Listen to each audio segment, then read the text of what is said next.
안녕하십니까. 신인근의 군사TV 디펜스 브리핑입니다. 지금 우크라이나를 침공한 러시아 때문에 러시아에 대한 전방위적인 제재가 들어가 있죠. 당연히 러시아 무기 살 수는 있지만 돈을 지불하지 못합니다. 즉 살 수 없다는 말이 되는 것이죠. 그런데 필리핀이 러시아제 대형 중대형 헬기를 많이 샀는데 그게 지금 문제가 되어서 떠마 위에 오르고 있는데 필리핀이 어떻게 될지 어떤 조치가 되어 있는지 보겠고요.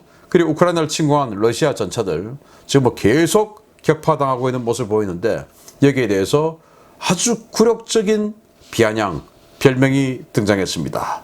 정말 어떻게 되는지 또 어떤 별명인지 한번 보겠습니다. 자, 신인근의 군사TV 구독, 알림, 좋아요 눌러주십시오. 들어갑니다.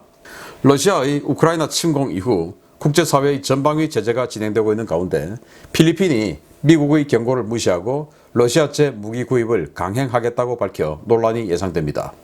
대금 결제는 물론 무기 인수도 불가능해 보이는 상황에서 도대체 왜 이러는 것인지 모르겠습니다.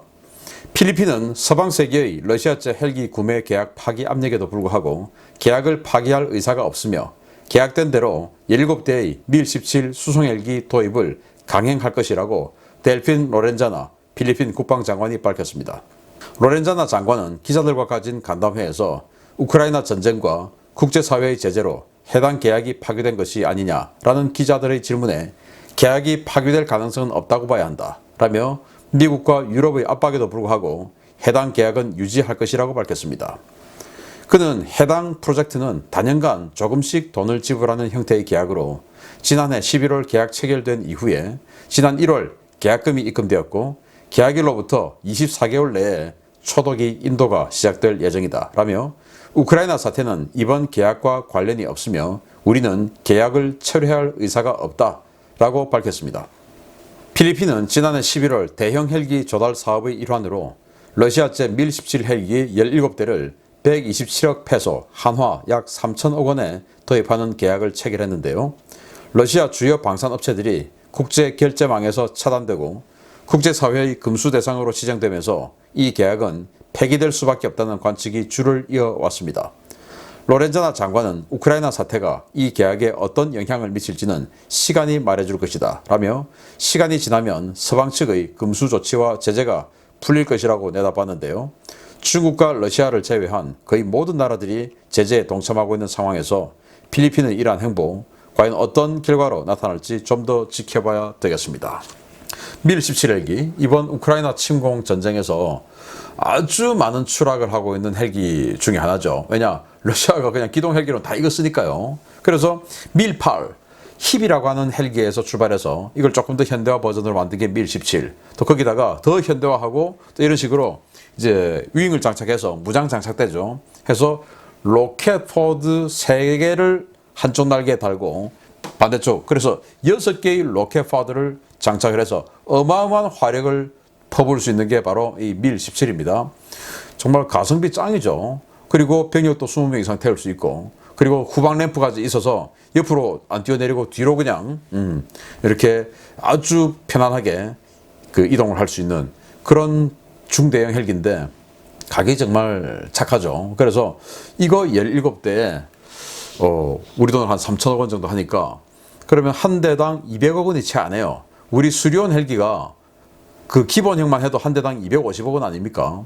그런데 수리온 헬기보다 덩치는 어마어마하게 더 크고 병력은 2배 이상 더 많이 싣고 거기다가 무장을 또 여기다가 뭐 이 로켓탄을 뭐 100발 넘게 장착하는 이런 무지막지한 이런 능력을 가지고 있는 헬기 17대를 샀으니 아깝겠죠.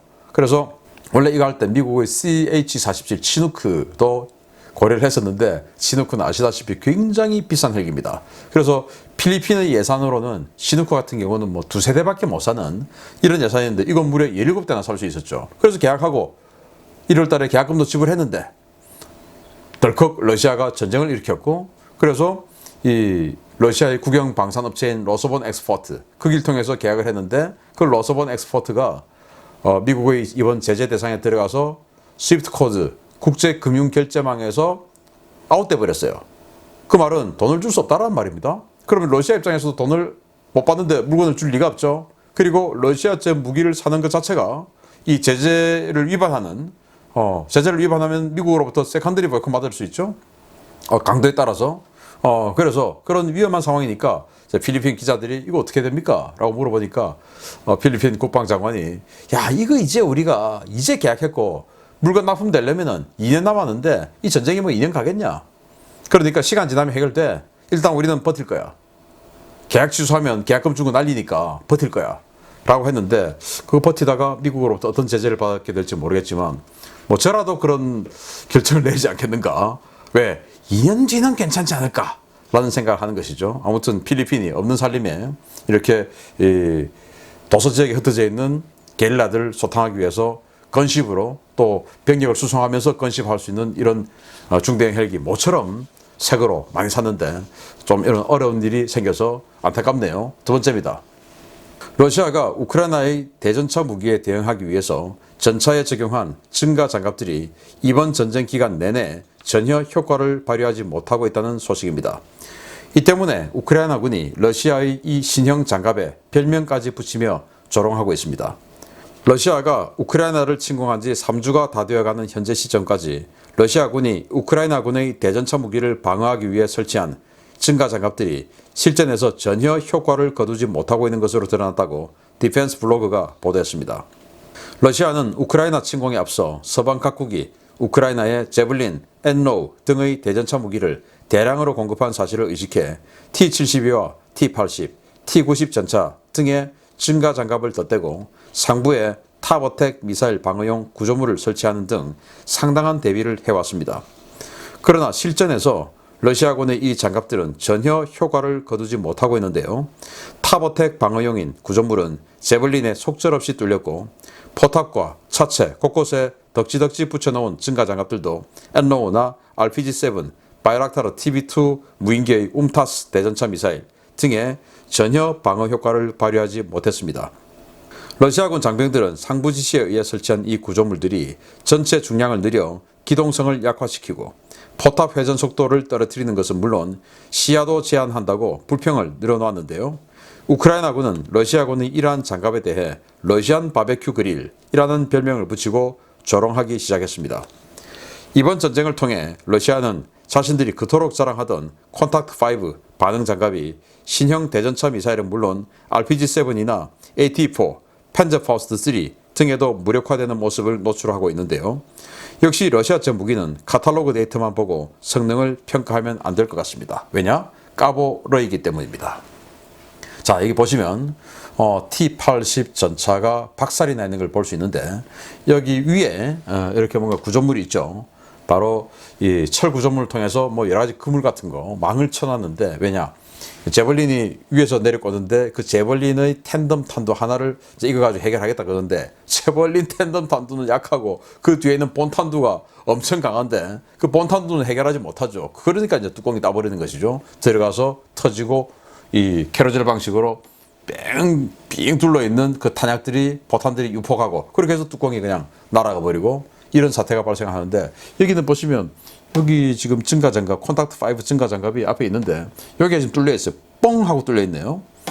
자, 이런 모습들이 보인다. 콘탁트5 증가장갑만 해도 방어력이 750mm에 달한다 라고 주장하지만 이렇게 식으로 뻥뻥 옆에서도 뻥뻥 RPG-7 또 AT-4 이런 거는 이 관통력이 뭐 한 400에서 500mm 뭐 미만인데 그거에도 사이드는 뻥뻥 펜저파우스트는 관통력이 한 600mm 정도 되니까 그 펜저파우스트 3에도 뚫리는 건 이해를 해요.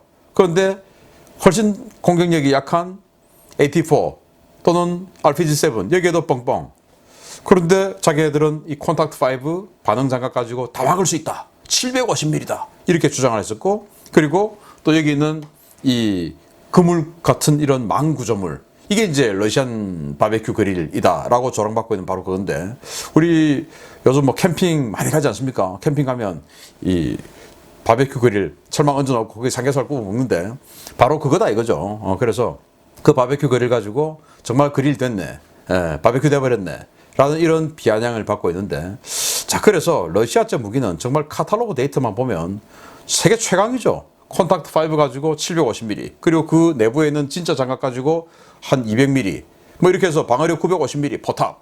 그런데 포탑이 이렇게 뻥뻥 뚫리고 뭐 사이드도 마찬가지고 기존 뭐 사이드 스커트 방어력 뭐 한 150mm, 거기다 콘탁트 5 해서 한 700mm 정도의 방어력. 근데 뻥뻥 실전에 해보니까 이런 러시아제 무기, 저도 정말 순수 밀리터리 마니아 하던 그 시절에는 러시아제 무기의 이 카탈로그 데이터를 보고 너무나 매료되고, 또 러시아제 무기가 아주 좀 뭔가 좀 마초스러운 이런 또 매력이 좀 있어요. 뭐 좀 이렇게 좀 터프하게 생겼습니다. 전차도 잘생긴 게 아니고 그냥 터프하게 생겼어요. 모든 무기가 다 터프하게 생겼어요. 그리고 우리나라에 와서 서울 에어쇼 할 때 수호이 35 가지고 왔던 그 팀들 보면 그냥 고무망치 들고 퉁퉁 치고 정비 끝, 뭐 이런 정말 희한한 정비. 그런데 우리 서방 세계의 정비는 그렇게 하지 않죠. 그런데 여기는 그냥 뭐 고무망치 들고 다 퉁퉁 치고 정비 끝. 그러고는 뭐 하늘 올라가서 코브라 기동하고, 그런 모습에 이제 러시아제 무기에 완전히 환상을 가지게 됐던 그 밀리터리 마니아 시절이 있었는데, 그때도 오직 이제 카탈로그 데이터만 보고 했으니까. 그래서 미국이 계속 실전을 통해서 그 실전 데이터를 바탕으로 무기체계에 집어넣어서 개발한 그 무기와, 그 대신 비싼 미국제 무기와 가격은 너무나 싸요. 그렇지만은 이 카탈로그 데이터는 너무나 훌륭해요. 그런데 이렇게 카탈로그 데이터가 훌륭한 이 무기, 그런데 이렇게 싼 거, 이걸 안 사고 왜 미국제 무기를 사냐? 그래서 무기체계 다변화하자, 이런 주장도 2000년대 초반에 많이 있었는데, 이 러시아제 무기의 환상은 까보니까 러시아제네, 정말 이 카탈로그 데이터와 너무나 동떨어져 있는 현실이더라. 그런데 이거보다 더 한 수위가 중국제죠. 중국제는 안 까봐도 그냥 중국제니까. 그렇습니다. 아무튼 우리 한국 방산, 이번에 이 러시아가 우크라이나에서 판판이 터지고 있는 이 모습을 보면서 우리 한국의 기갑전력, 우리 이 7군단 어마어마한 기갑전력 가지고 있지 않습니까? 이게 정말 북한 지역에 들어가서 제대로 작전할 수 있을까 하는 이런 깊은 성찰을 해보고, 이번 우크라이나 전쟁의 이 여러 상황을 우리 한국의 기계화 세력에 반드시 적용해서 우리 개선해야 된다라는 그런 말씀도 추가로 드리겠습니다. 자, 신인기의 군사TV 구독, 알림, 좋아요 눌러주십시오. 마치겠습니다. 감사합니다.